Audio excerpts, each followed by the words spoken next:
Hello, everyone, and welcome to Burn the Ship, the podcast that helps entrepreneurs go all in on their business, and we help introduce them to people that can help them to do so. Today, we have a very special guest, Mr. Roger Hill with Hillstrong Group Security. Yes, I'm gonna let you say it. Introduce yourself. Hey, hello everyone. Yes. So my name is Roger Hill. I'm the founding partner of Hillstrong Group Security. And do the longer intro now, Roderick? Well, I would say I just wanted to make sure to get the name right. You The last podcast I didn't even ask the gentleman what his business was until further down into it. So I said this time I'm going to say it in the first couple minutes. So we definitely appreciate you coming on today. Tell us a little bit about your journey. Well, yeah, so it's been quite the journey. So I've been in this operational technology or OT space long before they came up with the name of OT. Okay. So what OT is the industrial automation systems that are operating manufacturing, chemical processes. It's everywhere. Baggage handling at airports, right? Critical infrastructure. So I started really the brunt of that career with Siemens back in the 90s. Okay. So I always worked on the industrial side of Siemens. Yes. And one of the things I really loved about working for Siemens is I was never bored. Okay. I was always working in another interesting industrial vertical, whether it's so, 1 month I might be working in an automotive assembly line, working on some very special architectures, to water, wastewater treatment, it was always an interesting challenge. So it sounds like you were surrounded by innovation. Oh, absolutely. Yes, Absolutely. yes. Back in those days, I didn't have a doubt that I would retire from Siemens. But Okay. yeah, so I spent quite a few years as an application engineer, and then moved from there into systems engineering. Okay. For something called distributed SCADA systems. Okay. So okay. SCADA systems I've are never heard that before. supervisory control and data acquisition. Okay.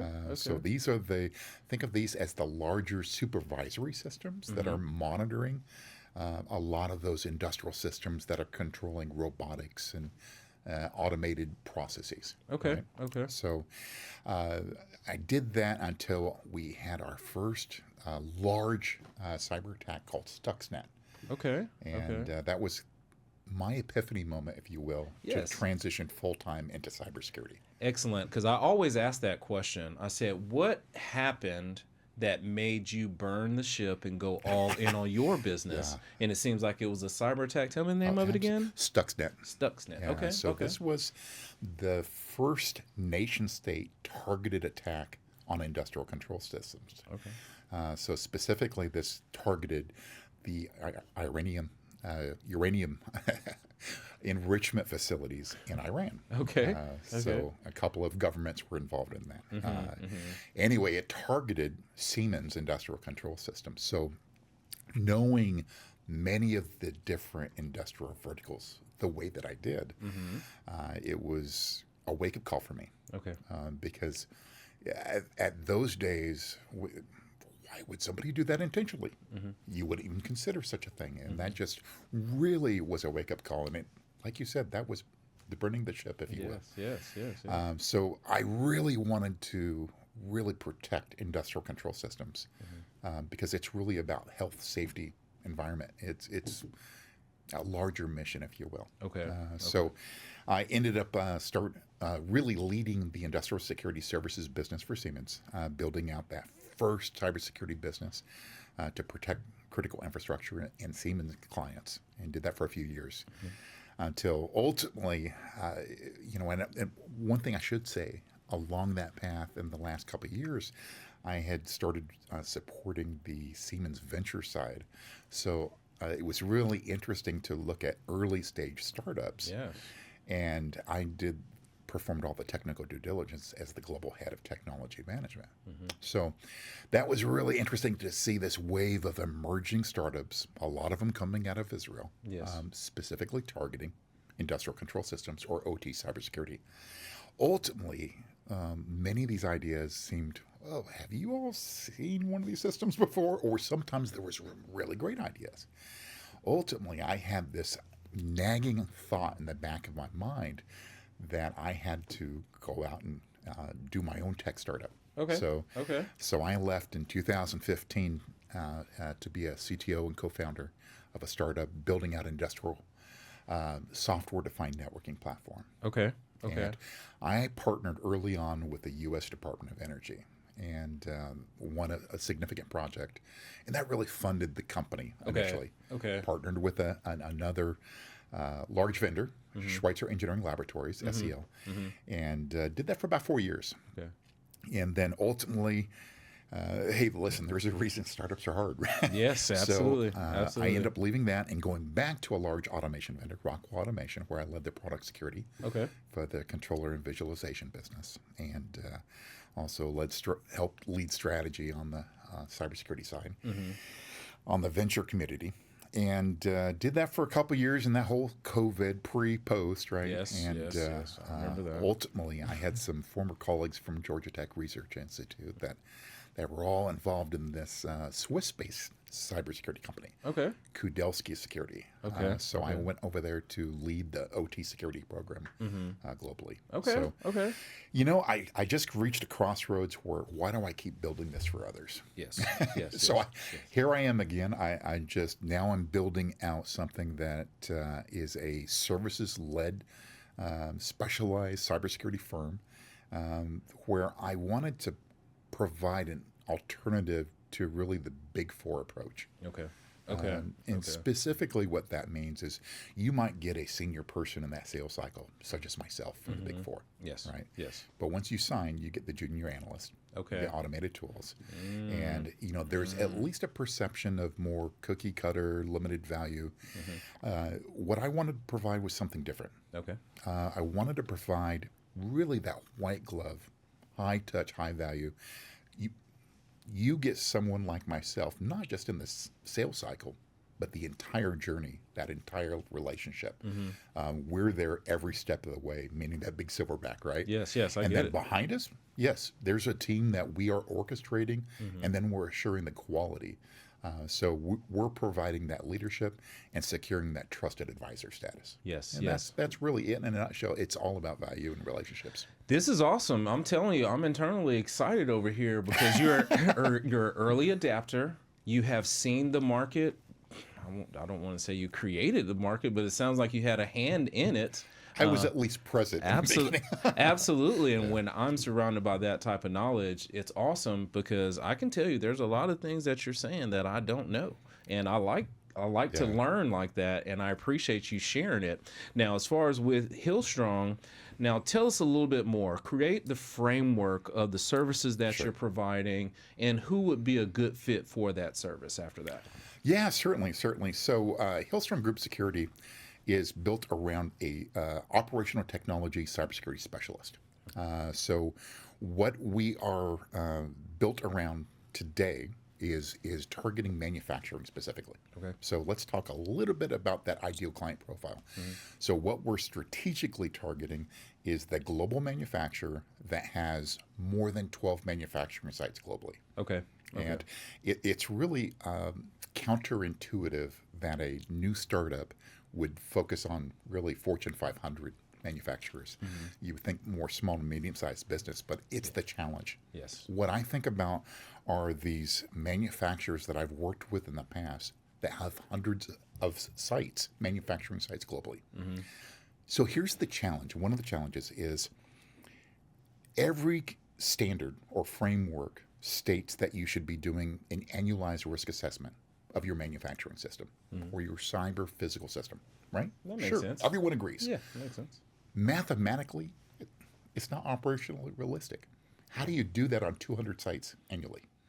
Now, the Big Four would love it if you were just cutting a check and sending an army of consultants out. Yes. It's not feasible. I got right? you. I got you. So there is a bigger challenge of how do you secure your fleet of manufacturing sites? Here's another way to think about it. If you're a global manufacturing and you have your cybersecurity, and maybe that's headed by your CISO, as that CISO, your budget, 99% of that budget is your information systems, your enterprise. Right. If you take a step back, let's think about the mission of the business, though. It's to manufacture that product, distribute that product, to a point of sale and then sell that product. That's your mission as a business. Yes. Everything else is supporting that mission. That's true. So it's really interesting when you think about the enterprise systems, the different core functions of the business that you're securing from that budget, but that budget isn't applied to the core mission. That is Right. awesome insight there. So because you don't think now about what that. you're up against, and this Yeah. is the reason I'm targeting manufacturing, because I believe they need the most help.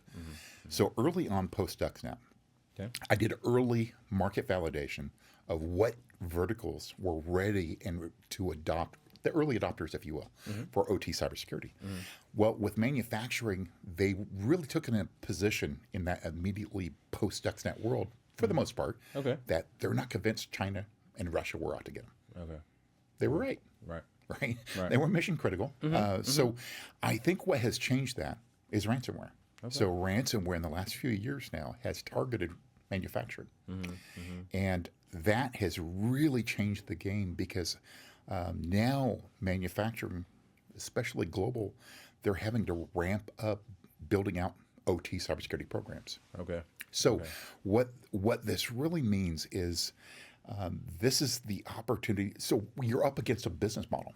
Okay. So ransomware it's ransomware as a service, right? So I the see what you're dark saying. web, Yeah. what they're doing is strategic account planning. So they're taking public information of the revenue and profit from financial statements, looking at how many manufacturing sites you have. Simple mathematical equation. They know what is the metric of what is the potential revenue per manufacturing site. Yes. So now they can look at what is the likelihood of you paying that ransom. Oh my goodness. So you're up against a business model. Yes, I see that. So if only if they could use their powers for good. I tell you, goodness gracious. Now that gives us an idea: 12 manufacturing sites globally.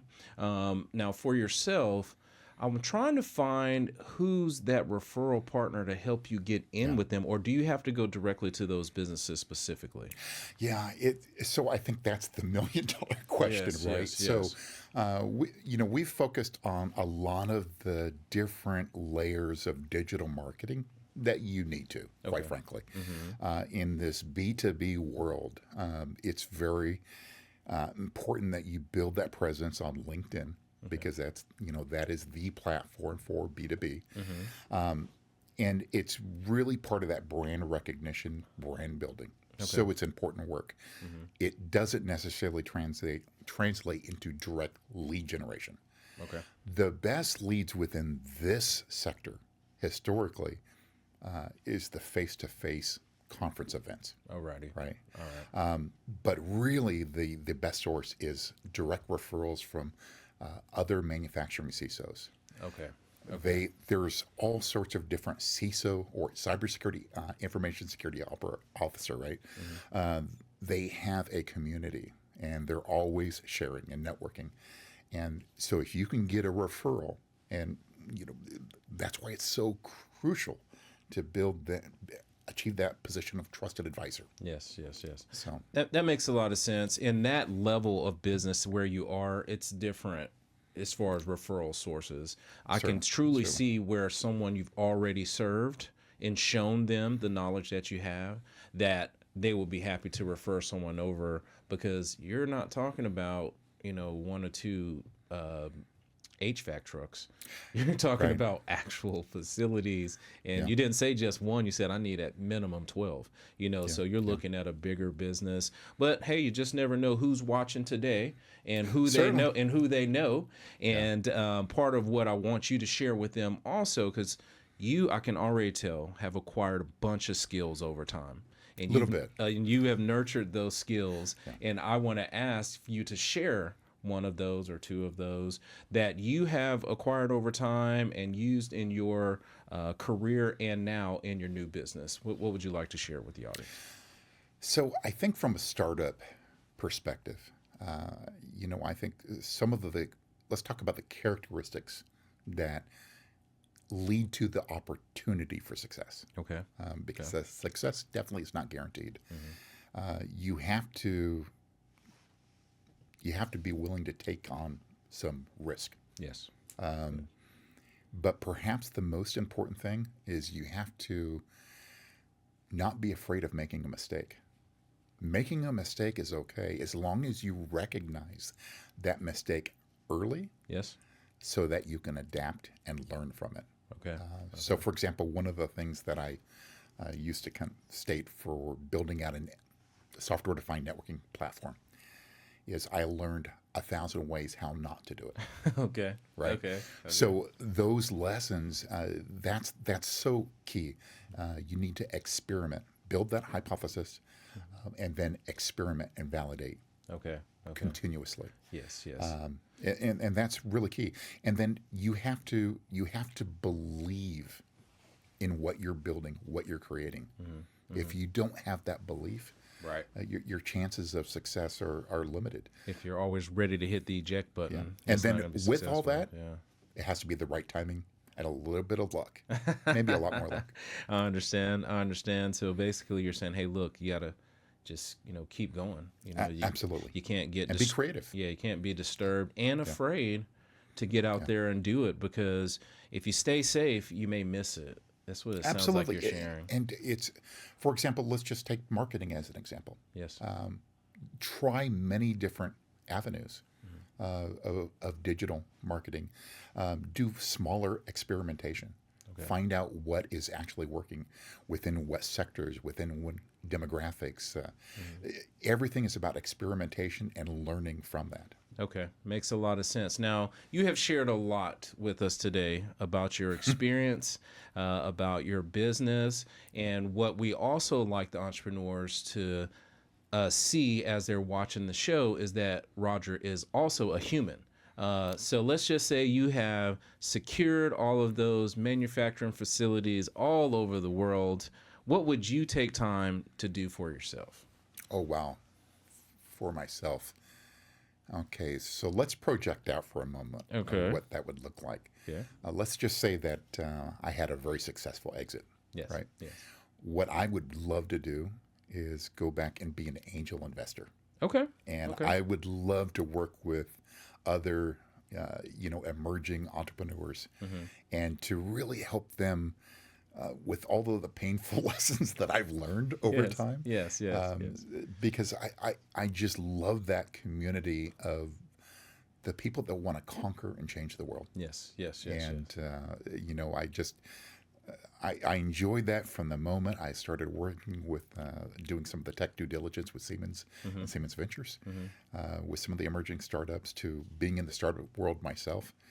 So that would be what you do. That would be exciting. Yeah, that's awesome. Absolutely. That's awesome to hear. You're in the business of securing things, and then after securing all the things, the thing that you said you would like to do is go back and help others. Give back. That's awesome. That's awesome to hear. Now, Roger, how can the people get in contact with you if they wanted to learn more, or if they have, if they do have that facility that they can refer to you? Sure. So first of all, from a business perspective, so it's hillstrongsecurity.com. And on LinkedIn, we are Hillstrong Group Security. If you'd like to reach out to me individually, just look for Roger Hill on LinkedIn. I believe I'm probably the number one that shows up on the list. Yes. Because I think it's based on height. He is tall. Watch when he stands up at the end. But also on LinkedIn, once you put in Roger Hill, put Hillstrong, and it'll come right up. Absolutely. Now, we definitely appreciate you coming on today. We're honored by you coming and sharing, and to just let you know that we want to give you the last word. So if you don't mind looking into the camera over here and just sharing something good that you have on your heart for the people that are watching today. Yeah, first of all, Roderick, I really appreciate the opportunity. I enjoyed our conversation both on screen, but also off screen. Yes, sir. So wish you tremendous success. I think what I would like to do is reach out to anyone that's in that manufacturing space, whether you are in the cybersecurity organization on the enterprise, whether you're in operations or any form, reach out to me, have a conversation, understand what is your current risk within your manufacturing process. The one thing I would like to state is let's take the risk and get to that point of what I call operational resilience. And that's the ability to achieve that goal of your manufacturing facilities in the event of some type of an incident or an attack. This weekend should have showed us some evidence of that, right? But having the ability to maintain operations, even if it's at a more diminished or limited capacity, being resilient as an organization. And it really is not about just technology and investment in technology. It's truly about people, process, and technology. So the one thing I would just encourage you to just reach out, have a conversation. And you know what? If it's not me, reach out to somebody else. There's a really great community of ICS or industrial control system, cybersecurity folks out there, or operational technology. So there's a community out there to help you. And we would certainly relish the opportunity to have some conversations. Excellent. Thank you so much for coming on today, Roger. To the audience, please take note of some of these things that he has been able to share. We appreciate you watching today. Thanks. Thank you.